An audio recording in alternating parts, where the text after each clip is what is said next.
Selamat pagi semuanya. Nah, terima kasih sudah hadir dalam ruang meeting virtual kita. Ini merupakan pertemuan kelima untuk mata kuliah pengantar ekonomi makro.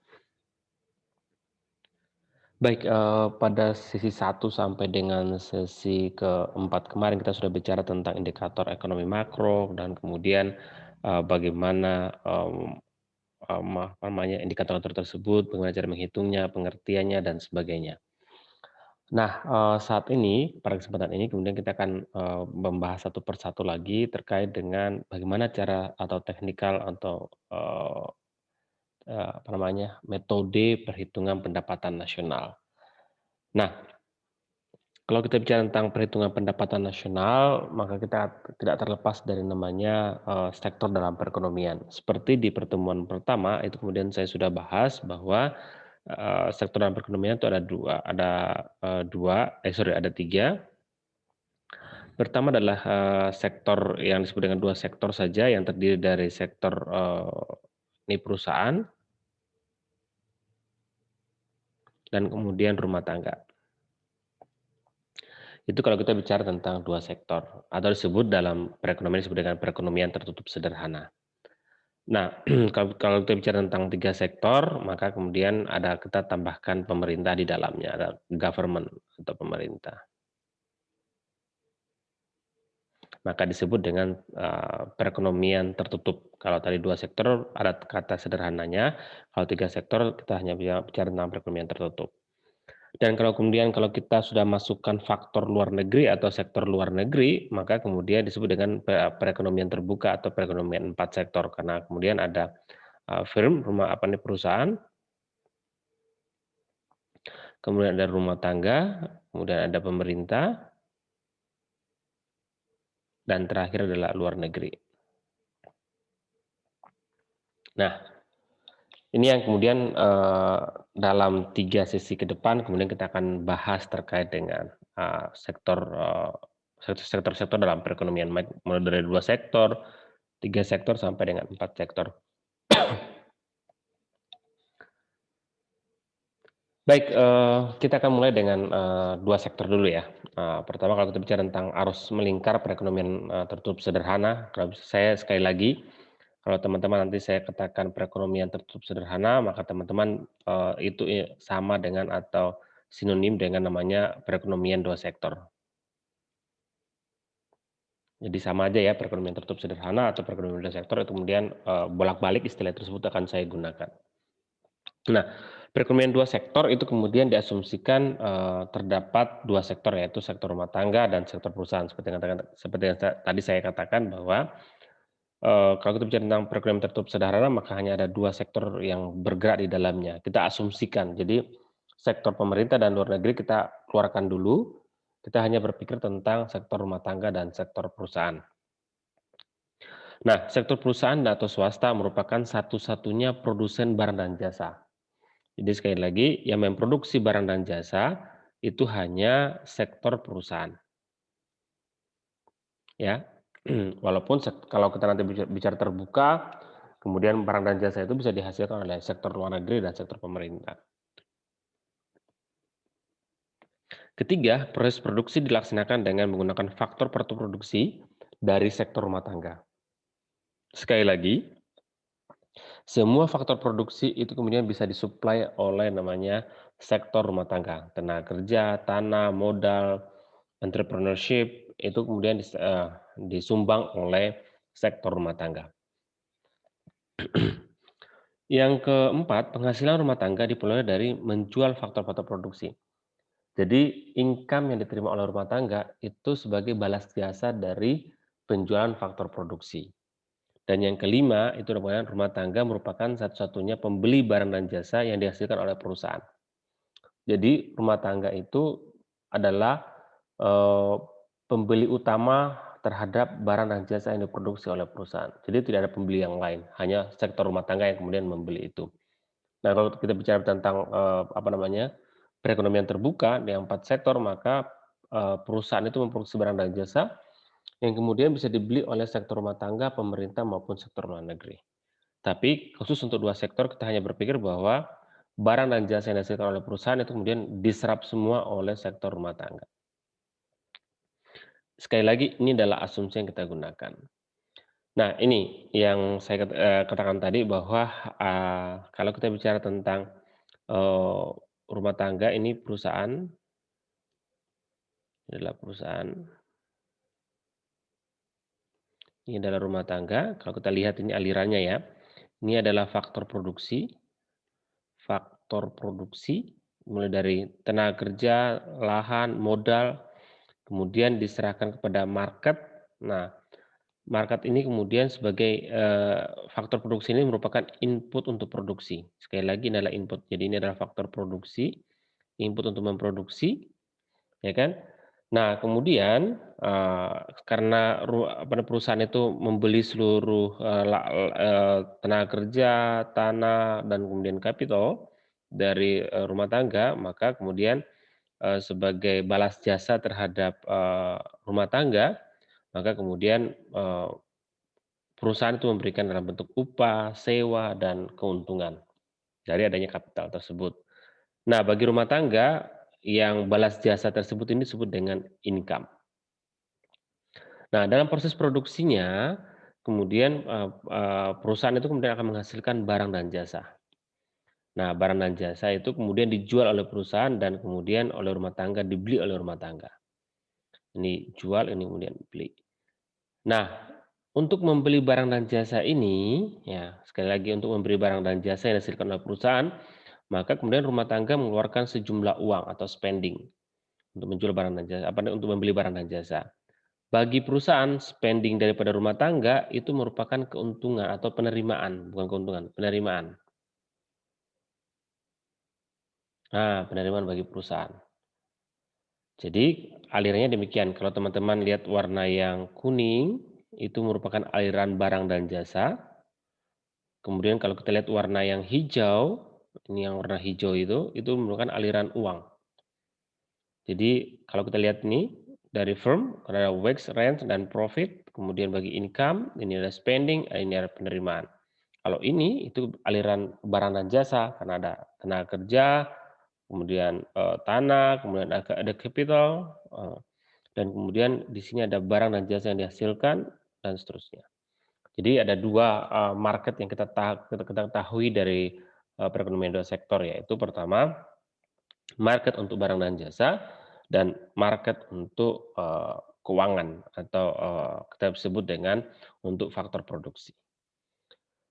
Oke, good, eee, berikutnya adalah, ya kalau kita bicara tentang, pendapatan atau, income yang diterima oleh rumah tangga, sekali lagi harus teman-teman ingat bahwa income yang diterima rumah tangga itu tidak semuanya digunakan untuk konsumsi. Tapi income yang diterima oleh rumah tangga ini sebagai balas jasa atas faktor produksi yang diterima, maka kemudian bisa digunakan untuk menabung. Berarti pendapatannya dia itu kemudian, konsumsi plus saving. Nah, kemudian tabungan tersebut yang digunakan oleh, market itu sebagai investasi untuk perusahaan. Jadi kalau kita tambahkan satu aliran dari sini, jadi kemudian ini nanti ada aliran namanya, ini ada satu aliran lagi, yang kita tambahkan ya. Ini adalah tabungan. Nah, tabungan itu kemudian oleh ini market dibentuk investasi. Nah, investasi itu yang kemudian untuk pengembangan daripada, perusahaan. Kira-kira demikian, alurnya daripada, kalau kita bicara tentang, eee, pendapatan daripada rumah tangga. Jadi kemudian pendapatan itu tidak serta-merta untuk konsumsi, tapi juga untuk, saving. Oke, nah ini kira-kira yang teman-teman harus pahami terkait analisis pendapatan, nasional. Kita ada beberapa, equation yang kemudian harus teman-teman pahami. Pertama diasumsikan, nah ini sekali lagi, makro, mikro kita akan selalu bermain dengan asumsi dulu. Diasumsikan investasi adalah investasi yang autonomous, yaitu tidak dipengaruhi oleh variabel lainnya. Jadi kemudian investasi itu adalah disebut dengan, ini investasi itu sama dengan I0. Jadi investasi Investasi itu sama dengan I0 atau investasi otonomus. Investasi otonomus adalah investasi yang sifatnya tetap, tidak dipengaruhi faktor lain. Biasanya kan kalau kita bicara tentang investasi, biasanya rumusnya itu kemudian kalau ada faktor lain, I sama dengan I0 dikurangi dengan beta R. R itu adalah tingkat suku bunga. Ini adalah tingkat suku bunga. Ini koefisien dari tingkat suku bunga.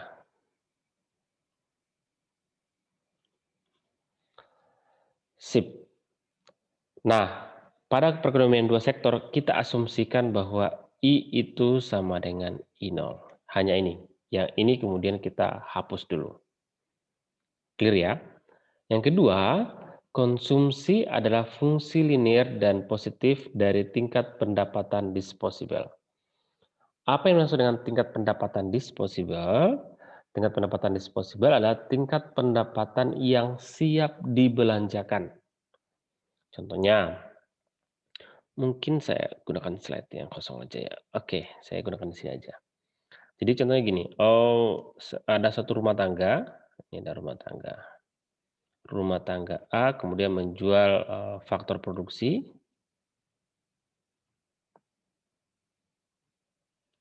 Oke, menjual sejumlah faktor produksi dan kemudian rumah tangga itu mendapatkan balas jasa. Ini balas jasa faktor produksi. Ini adalah income. Oke, misalnya balas jasa ini dalam bentuk balas jasanya contohnya Rp 1 juta rupiah. Nah, balas jasa sebesar 1 juta rupiah ini yang disebut dengan pendapatan Y. Nah, apa yang dimaksud dengan YD atau pendapatan disposable? Pendapatan disposable atau pendapatan yang siap dibelanjakan artinya bahwa YD itu sama dengan Y min T. T ini apa? T ini adalah pajak. Nah, kalau kita kenal biasanya namanya pajak pendapatan. Maka Y dikurangi dulu. Y itu adalah YD itu adalah Y dikurangi T. T itu adalah pajak pendapatan. Oke? Jadi YD itu adalah pendapatan yang siap dibelanjakan. Karena apa? Pendapatan itu sudah dikurangi dengan pajak. Clear. Oke, sampai situ mengerti ya. Jadi kemudian kita harus pahami bahwa yang dimaksud dengan pendapatan disposable adalah pendapatan yang siap dibelanjakan. YD atau konsumsi itu merupakan C0 ditambah dengan CYD. Saya jelaskan juga ya. Jadi kita tadi mengetahui bahwa C itu adalah C0 ditambah dengan C kecil YD. Oke. Apa yang dimaksud dengan C0? C0 itu adalah konsumsi otonomus. Apa yang dimaksud dengan konsumsi otonomus? Konsumsi pada saat seseorang itu atau rumah tangga itu tidak memiliki pendapatan. Contoh kasusnya, kalau kita bicara tentang siklus hidup kita ya, kita memiliki siklus hidup, namanya siklus hidup. Oops, like that. Oke. Ini kemudian kita lahir, lahir, dan kemudian kita di sini adalah mati. Semua orang akan lahir dan kemudian pasti ujungnya akan mati juga. Nah, pada saat siklus hidup kita ini, pada saat kita di awal kehidupan kita ini awal kehidupan ya, ini growth kita sampai dengan kita sekarang saat ini kuliah, teman-teman sekarang saat ini kuliah, maka teman-teman namanya tidak memiliki pendapatan. Makanya disebut dengan ini adalah pendapatan sama dengan 0. Ya kan? Nah, pendapatan 0. Jadi pada saat-saat teman-teman itu tidak memiliki pendapatan atau pendapatannya sama dengan 0, yang di sini, Maka itulah yang disebut dengan konsumsi otonomus. Konsumsi pada saat pendapatan sama dengan nol. Kalau dalam, apa namanya, dalam, istilah ekonomik, kemudian, orang sering mengatakan bahwa, apa namanya, konsumsi otonomis adalah konsumsi, minimum yang harus dipenuhi oleh sebuah rumah tangga. Nah, itu disebut dengan konsumsi otonomus. Jadi kemudian kalau kalau, di dalam bahasa sehari-hari kalau teman-teman mungkin, pernah dengar bahwa kita konsumsi minimumnya itu adalah standarnya itu adalah 2.100 kilokalori kalori. Nah, biasanya kalau orang mengkonsumsi kurang dari 2.100 maka dikatakan miskin dan kemudian mengkonsumsi lebih atau sama dengan 2.100 kilokalori maka kemudian dia dikatakan tidak miskin. Jadi kemudian standarnya demikian. Oke, kita kembali ke sini, ke rumus yang ini.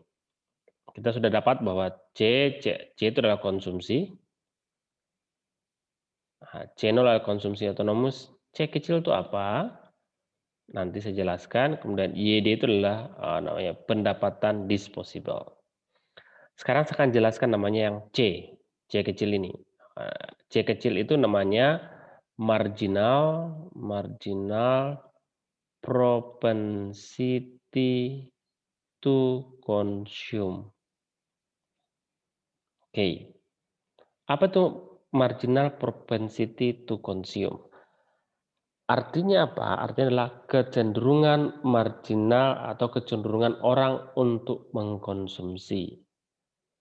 Nah, biasanya kemudian kalau teman-teman, singkatannya dari apa nih, C-nya disebut dengan MPC, ya kan? Oh, kita tahu bahwa Y tadi apa namanya, pendapatan itu sama dengan C ditambah dengan S. Sehingga kemudian, kalau kita bicara berarti satu sama dengan MPC ditambah dengan MPS. Apa itu MPC? MPC adalah marginal propensity to consume dan MPS itulah marginal propensity to saving. Jadi kecenderungan orang untuk apa namanya, mengkonsumsi. Artinya apa? Jika pendapatan seseorang itu naik sebesar satu satuan, maka orang itu akan cenderung mengkonsumsi sebesar MPC-nya, sama dengan MPS. Jadi kemudian kalau, pendapatan seseorang itu naik sebesar 1%, maka kecenderungan orang untuk mengkonsumsi untuk melakukan saving itu sebesar, MPS-nya. Kenapa kemudian MPC sama dengan MPS? Karena kalau orang, naiknya itu adalah 100, Rp100, maka kemudian Rp100 ini harus dibagi ke dalam konsumsi dan saving. Jadi kalau naik 100, maka kalau di sini MPC-nya itu adalah 0,6, maka 0,6 kali dengan 100, maka dia akan mengkonsumsi sebesar 60. Di sini berapa sisanya? Yaitu sebesar 0,4. 0,4 kali 100, kemudian hasilnya 40. Sehingga kalau kita jumlahkan ini, tetap hasilnya Rp100. Kalau kita jumlahkan ini, maka kemudian hasilnya jadi 1. Kenapa kemudian MPC tambah dengan MPS itu sama dengan 1, harus nilainya 1. Karena kemudian kenaikan pendapatan orang itu kemudian harus didistribusikan ke konsumsi dan saving-nya. Clear ya? Oke, next, good. Berarti ini udah clear, ini clear. Yang kedua, tabungan juga memiliki fungsi linear dan positif dari tingkat pendapatan disposable. S sama dengan minus C0 ditambah dengan 1 min C YD. Wah, oke, saya boleh hapus. Oke. Nah, tadi ada rumusnya, katakan bahwa S sama dengan kita buktikan ya, min C0 ditambah dengan 1 min C YD. Oke, gimana pada rumusnya ini? Nah, kita akan buktikan rumus ini, kita dapat tadi Y itu sama dengan C plus S. Oke, clear ya? Kemudian, ini, Berarti ini YD. Oke. Oh, berarti YD sama dengan C-nya berapa? Tadi kita sudah dapatkan C tadi, rumusnya apa? C sama dengan C0 ditambah dengan CYD. Berarti YD berarti cuman C0 ditambah dengan CYD plus S. Clear ya? Berarti C0 YD sama dengan C0 ditambah C YD tambah S. Boleh nggak kalau saya kemudian S-nya saya balik ke sana, saya arahkan ke sini, di sebelah kanan sini, ya kan? Tapi kemudian tandanya tetap positif. Berarti ini yang kemudian saya bawa ke sebelah kanan, ya. Jadi ini yang kemudian melewati tanda sama dengan. Nah, kalau melewati tanda sama dengan, maka semua fungsi dalam sini harus berubah menjadi harus berubah arah. Jadi kalau positif jadi negatif, kalau negatif jadi positif. Saya cuma ngubah ini aja ya. Oke, baiklah supaya teman-teman tidak bingung, kemudian saya akan ubah satu-satu aja. Eee, C0 berarti kalau saya ruinkan positif kan ya, saya balik ke sini berarti minus C0 ya. Mungkin saya harus taruh YD-nya dulu ya, YD supaya tidak bingung. YD yang ini ya, ini saya turunkan ke sini, ini C0 karena berubah ke sebelah kanan maka minus C0. Ini, karena ini tanda positif, maka ini kemudian menjadi tanda negatif karena dia melompat arah. Berarti minus C YD sama dengan S. Berarti kan sama saja kalau saya tulis, berarti S sama dengan YD minus C0 minus CYD. Karena ini adalah ada YD, ini ada YD, maka kemudian saya akan bisa nulis nih, minus C0 ya kan, ditambah ini kan ada depan ada satu nih, yang kalau tidak tertulis kan kalau ini kan ada satu opsional satu di sini. YD ini kan ada satu di sini berarti kan satu minus C kalikan dengan YD. Bingo. Sama kan berarti ini terbukti. It's oke, good, terbukti. Jadi kemudian kita bisa melihat bahwa S sama dengan C0 ditambah dengan 1 minus C. Buktikan dong Pak kalau dibalik, keluarkan apakah akan sama dengan ini? Ya kita kalikan aja, coba dibuktikan kita balikan. S sama dengan, ini tetap saja minus C0, YD kali 1 berarti kan YD, plus YD, YD kali minus C berarti CYD kan, minus CYD. Jadi kan nggak masalah gitu. Jadi ya teman harus ingat bahwa di depan YD itu ada angka 1 sehingga kemudian fungsinya akan berubah demikian. Clear, berarti selesai. Berikutnya, tidak ada pajak tidak langsung sehingga pendapatan nasional sama dengan agregat pendapatan disposable. Berarti Y sama dengan YD. Jumlah konsumsi ini clear ya, ini kan nggak masalah ini. Oke, jumlah konsumsi agregat dan tabungan suatu negara adalah sama dengan pendapatan nasionalnya. Berarti Y sama dengan C plus S. Sekali lagi, Y sama dengan C plus S. Oke, clear. Nah, kira-kira demikian. Jadi kemudian teman-teman juga harus pahami ada satu, ini equation yang tadi kita bahas, Y sama dengan C plus S, Y sama dengan YD, I sama dengan I0, C sama dengan C0, S sama dengan Y min C, S sama dengan sampai dapatkan ini.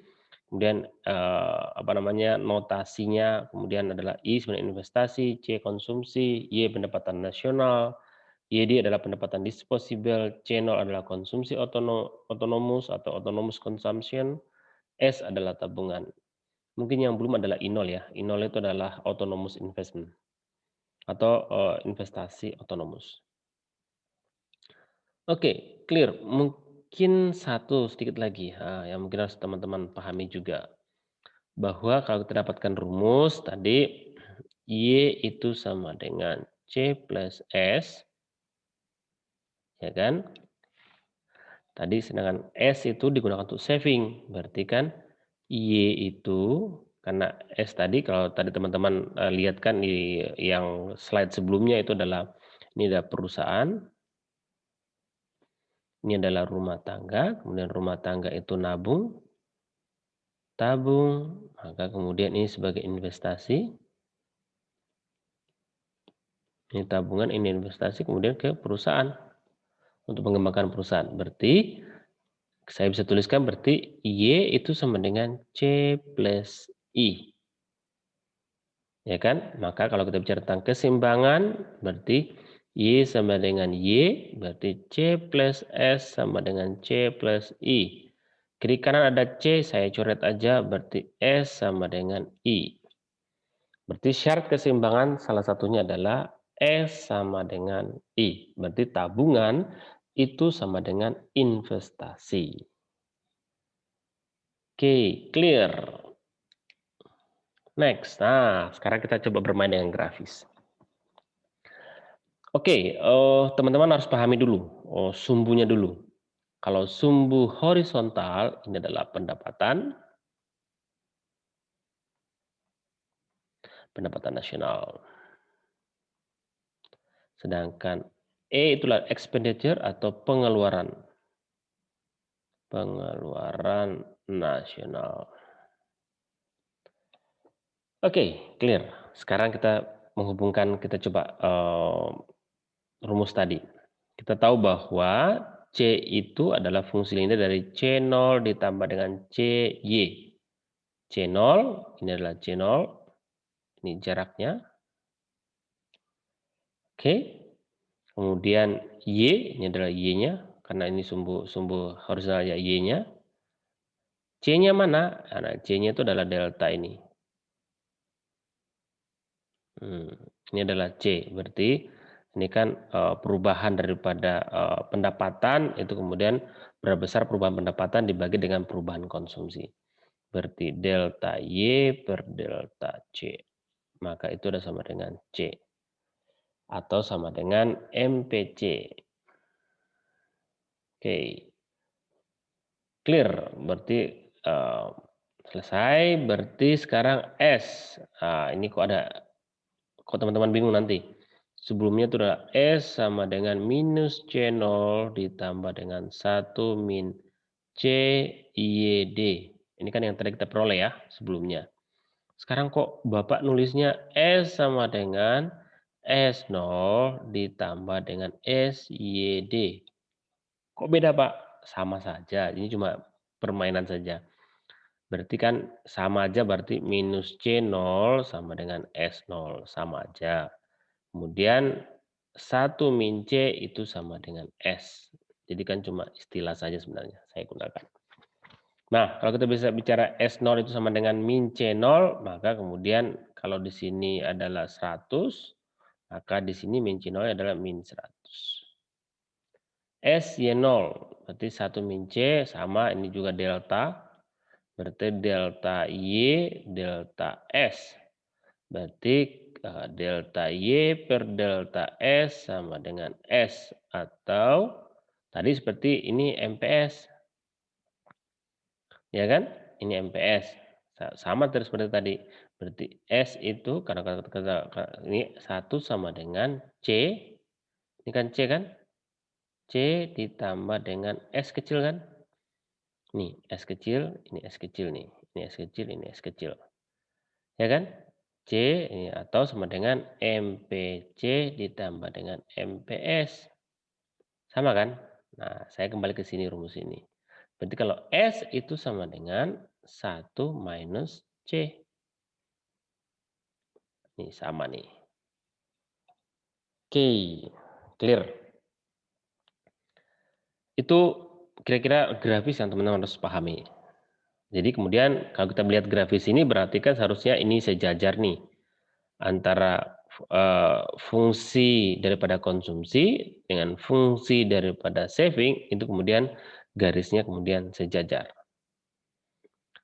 Oke, nah satu yang teman-teman tahu juga, harus tahu juga bahwa pada saat C itu atau Y itu sama dengan C, jadi seluruh pendapatan itu digunakan untuk konsumsi, tidak ada saving, maka kemudian kita akan memperoleh besarnya pendapatan, ini pendapatan nasional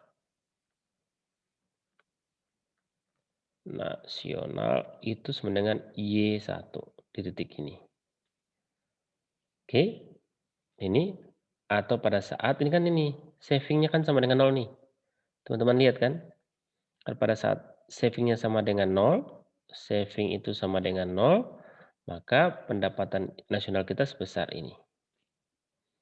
Ini kan harusnya kan Y sama dengan S. Pada saat S itu sama dengan nol, maka Y sama dengan C.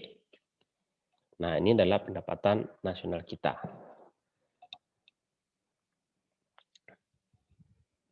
Oke, next.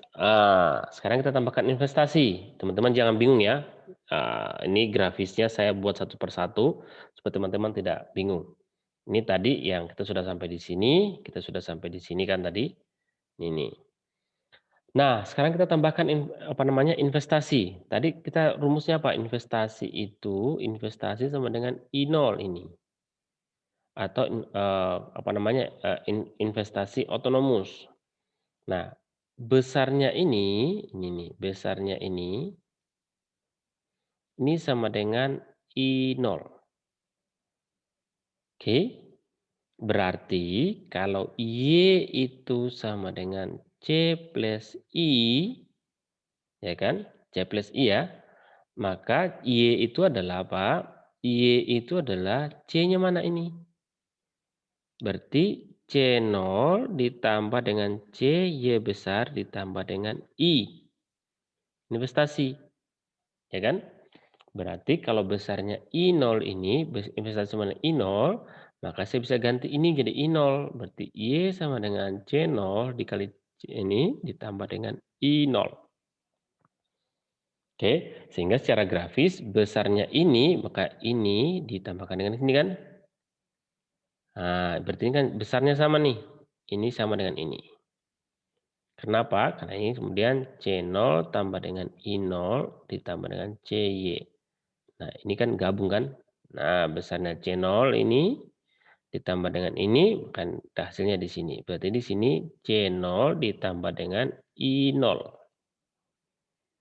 Nah, ini kan karena ini adalah, bentuknya flat atau sama, maka ini juga akan sama, maka kita akan memperoleh nilai di sini. Yes. Berarti ini sekarang kita sudah memiliki namanya Y2.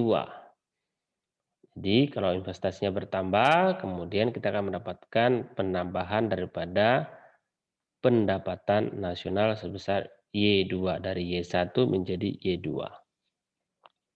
Sehingga fungsi kita adalah Y sama dengan C plus I. Oke, sebesar di sini. Oke, dan selesai. Ini kalau metode grafis. Nah, sekarang kita akan dari metode grafis, kemudian kita akan mencoba dalam bentuk perhitungan, contoh kasusnya. Nah, sekarang teman-teman lihat, jadi fungsi konsumsi kita itu adalah C sama dengan 100, ini perhatikan baik-baik ya. C sama dengan 100 plus 0,8 YD. Saya ulangi, C sama dengan 100 ditambah dengan 0,8 YD. Baik, yang 100 ini itu disebut dengan C0 atau konsumsi otonomus. 0,8 apa? 0,8 itu adalah C atau MPC. Apa itu MPC? Marginal propensity to consume atau kecenderungan untuk mengkonsumsi akibat kenaikan daripada pendapatan. Inilah, jadi kalau kita bisa tuliskan rumusnya yang tadi, seperti yang tadi, C sama dengan C0 ditambah C YD. Nah, harus teman-teman ingat nih. Ya, kemudian tahu ini 100 itu apa, 0,8 itu apa. Fungsi investasi adalah I sama dengan 50. Investasi I sama dengan 50. Sudah kita tahu bahwa I itu sama dengan I0. Berarti 50 ini adalah I0. Berarti I0-nya sama dengan 50. Nah, pertanyaannya, berapakah keseimbangan pendapatan nasional? Berapakah Y? Pertanyaannya adalah berapakah Y? Oke. Nah, teman-teman harus pahami bahwa seperti tadi kita sampaikan, bahwa pendapatan nasional itu kemudian kita bisa ukur menjadi 2, yaitu pendekatan pengeluaran dan pendekatan injeksi bocoran, masukan dan keluaran. Pendekatan pengeluaran kita tahu bahwa Y itu sama dengan C plus I, ya kan? Dan kedua kemudian pendekatan injeksi bocoran ada saving itu sama dengan investasi. Nah, ini dua syaratnya nih. Jadi kalau kita bicara keseimbangan pendapatan nasional, maka kita bicara Y sama dengan C plus I, dan yang kedua adalah S sama dengan I. Clear ya? Oke, clear. Sekarang kita akan beranjak kepada bagaimana menjawabnya. Sip. Kita yang pertama-tama melihat gini, yang ini dulu ya. Y sama dengan C plus I. Ini pendekatan pengeluaran. Y sama dengan C plus I. Sekali lagi, Y sama dengan C plus I. Kita masukkan C-nya tadi. Oke, ini C. I-nya adalah ini. Nah, dengan I sama ini C-nya. Jadi ini adalah C sampai sini ya. Yang kita tahu dia memiliki fungsinya dan kemudian I-nya adalah yang ini. Sip, tinggal derivasi aja. Tinggal diturunkan aja. Jadi kemudian Y-nya ini 0, ini kan sama-sama Y nih. Pindahkan ke sebelah kiri, ke sebelah sini. Jadi tanda positif ini kemudian jadi tanda negatif. Jadi Y minus 0,8. Y sama dengan, kan ini 100 dengan 50 nih. Timbangannya karena kan tidak memiliki nilai yang lain. Maka kemudian 100 tambah dengan 50 jadi 150. Ya kan? Y dikurangi 0,8 Y. Kita tahu bahwa depan sini ada 1 kan? Nih, Y minus 0,8 Y sama dengan 150. Bisa nggak kalau seperti yang tadi saya tulis? 1 minus 0,8 Y sama dengan 150. 1 dikurangi 0,8 yaitu 0,2 Y sama dengan 150. Berarti Y itu sama dengan 150 dibagi dengan 0,2. Sama dengan 750. Yes. Clear ya? Jadi matematika sederhana aja. Nah, sekarang kalau kita beranjak kepada bocoran tadi. Kita tahu bahwa S itu sama dengan minus C0 ditambah dengan 1 minus C YD. Sehingga kalau kita memiliki fungsi persamaan tadi C sama dengan C0 ditambah dengan C YD, dan kita memiliki fungsi C sama dengan 100 ditambah dengan 0,8 Y, dan kita tahu ini adalah C0, berarti fungsi S itu adalah, karena ini adalah C0 kan, ini minus C0 berarti minus 100 ditambah dengan 1 min C. Ini karena kita tahu C, jadi 1 min 0,8 Y. Mirip kan? Jadi kemudian minus 100 ditambah dengan 0,2 Y. Sehingga kita akan peroleh ini. Sit. Bingo. Rumusnya tadi apa keseimbangan? Nah, rumusnya adalah S sama dengan I. S-nya masukkan 100 min 0,2 Y sama dengan 50. 0,2 Y, nah sekali lagi teman-teman, karena ini putar ke sana, maka kemudian akan berubah demikian. Saya ini kan ya, yang terakhir sampai sini ya. Oke. Berarti minus 100 ditambah dengan 0,2 Y itu sama dengan 50. Berarti 0,2 Y sama dengan 50 ditambah dengan 100, ini negatif karena dia melengkahi tanda sama dengan, nah kemudian jadi 100 plus jadi 100. Berarti 0,2 Y sama dengan 150. Y itu sama dengan 150 dibagi dengan 0,2. Berarti sama dengan 750. Yes. Bingo. Oke. Nah, inilah nilai yang kita peroleh. Nah, kita masukkan ke rumus. Nah, pada saat Y sama dengan C plus I tadi, ini, Y sama dengan maka nilainya 700. Pak, kok ada nilai 500? Dapat dari mana 500? Nah, pada saat apa? Ini, Y sama dengan C, kita masukkan. Y sama dengan C, berarti C-nya tadi berapa? Y sama dengan 100 ditambah dengan 0,8 Y, ya kan? Nih 0,8 Y. Berarti ini sama toh, berarti kan kurangan aja. Y kurangi 0,8 Y, ini kan jadi berubah negatif kan? Sama dengan 100. Berarti 1 min 0,8 Y, sorry, ini dalam kurung ini. Oh, ini bukan. Oke.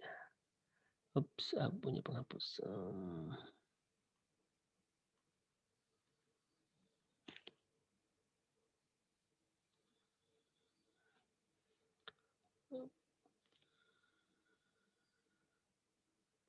Oke, oke, saya skip dulu. Oke, ini ya, kembalikan.